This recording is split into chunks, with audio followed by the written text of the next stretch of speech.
Amigos, passado um pouquinho de tempo desde o Super Bowl 58, a gente pode falar um pouquinho com mais calma agora, né, sobre o jogo, porque naquela emoção, logo que acontece é sempre uma doideira. E não é que parou de doer no torcedor do 49ers, mas o tempo cura todas as feridas e as coisas vão começando a ficar um pouquinho mais, compreensíveis também, né? Hoje, nesse vídeo, eu queria falar as 5 jogadas que definiram o Super Bowl 58.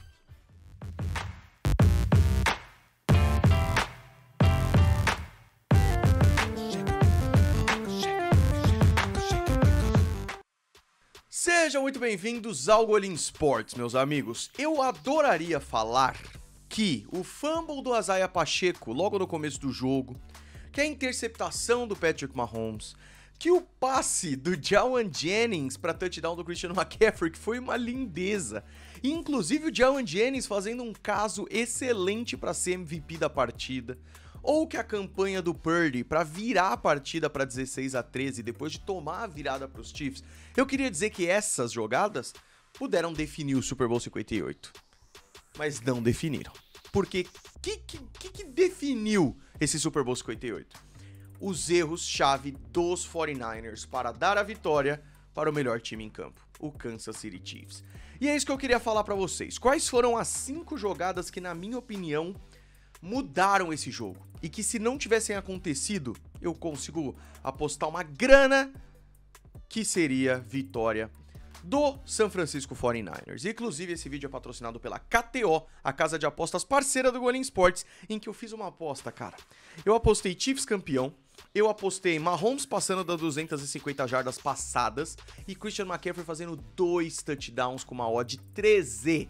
E o Christian McCaffrey fez apenas 1. Ai, foi tão perto. Foi tão perto. Mas você ainda pode fazer suas apostas esportivas porque a KTO tem a maioria dos esportes, a maioria das ligas e você pode participar por lá, tá bom? Link na descrição e o QR Code tá aí na tela. Primeira jogada, eu vou falar em ordem cronológica aqui, tá? O fumble do Christian McCaffrey. Eu sei que muita coisa aconteceu depois e não dá pra dizer que essa jogada deu o Super Bowl para os Chiefs. Eu sei disso. Mas, na primeira campanha da partida, Kyle Shanahan é tão bom nessa primeira campanha ofensiva, né? Os Niners estavam avançando muito bem com a bola e quem diria que Christian McCaffrey, o melhor running back da NFL, teria um fumble, seu terceiro fumble apenas na temporada, dando a bola de volta para o George Karlaftis. Os Chiefs não fizeram nada com isso, inclusive os Chiefs no primeiro tempo inteiro foram uma tristeza e os Niners iriam abrir 10-0. Mas a gente sabe do componente emocional que existe quando o seu plano não funciona.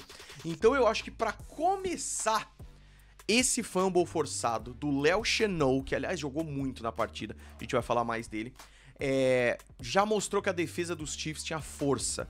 E talvez, se os Niners tivessem feito esse touchdown já no começo, a vantagem seria maior no intervalo e as coisas podiam ter sido diferentes. Mas é aquele velho ditado, se minha avó tivesse rodas, ela seria uma bicicleta. No final do terceiro período, teve o fatídico punch. Cara, os Chiefs chutaram muitos punts na partida. Inclusive, eles tiveram punch, eles tiveram fumble, eles tiveram a própria interceptação do Mahomes, que eu falei. Mas teve um punch específico do Chiefs em que não tinha dado nada certo lá no começo do campo.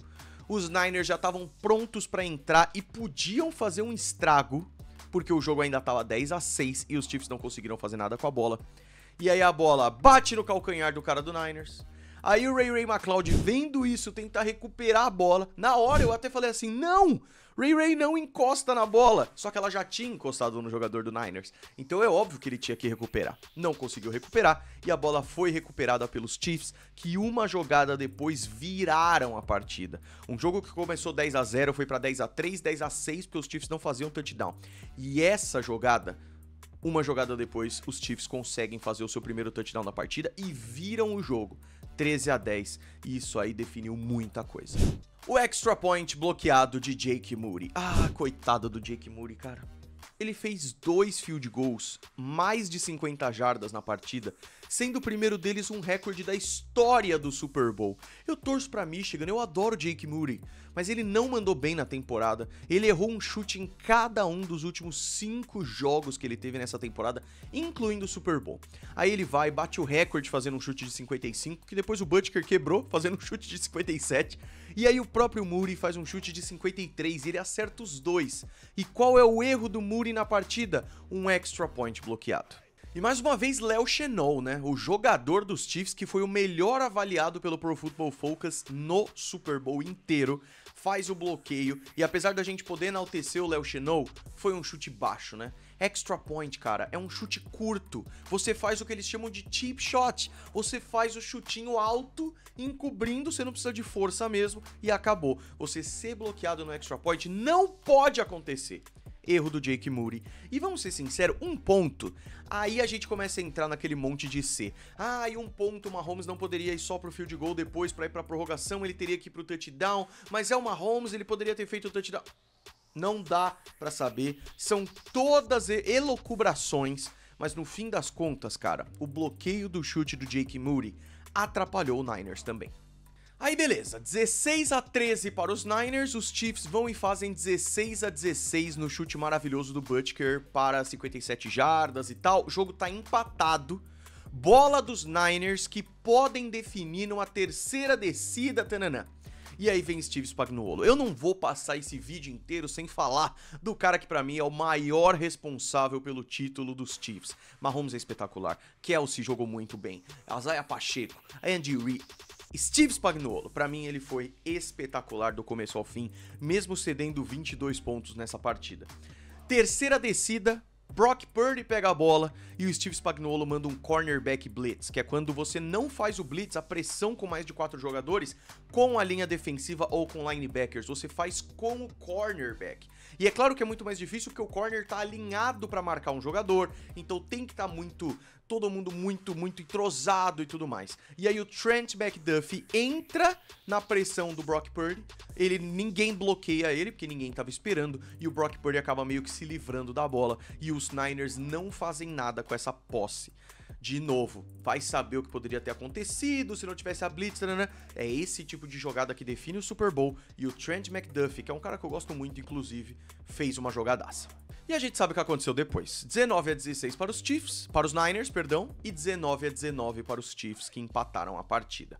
Com isso, vamos para a prorrogação. Já falamos muito no segundo touchdown sobre os Niners não saberem as regras da prorrogação, o que pra mim ainda é bizarro, é uma coisa simplesmente maluca. Eles ganham na moeda, escolhem ter a primeira posse, que aí, sinceramente, cara, pode não ser a pior decisão. Eu tava lendo uma matéria hoje, inclusive, falando que muitos técnicos do college, em que essa regra de playoffs, essa regra de prorrogação é mais usada há mais tempo, cara, de repente é melhor você ter a primeira posse de bola, porque aí, dependendo de o que acontece, o field goal na terceira posse mata o jogo. Então, esse não é o problema. O problema é o que o Arik Armstead falou depois e o que o Kyle Juszczyk falou depois, que ele não sabia o que estava acontecendo. E isso é um problema. Mas enfim, vai pra prorrogação, os Niners ganham na moeda, fazem o field goal e aí entregam a bola pro Patrick Mahomes e um touchdown vence o Super Bowl. E pra mim, essa foi a última das jogadas que definiram o Super Bowl, o touchdown do título. E tem até um vídeo que saiu aí nas redes sociais do Andy Reid falando como é que é essa jogada, né? Como é que é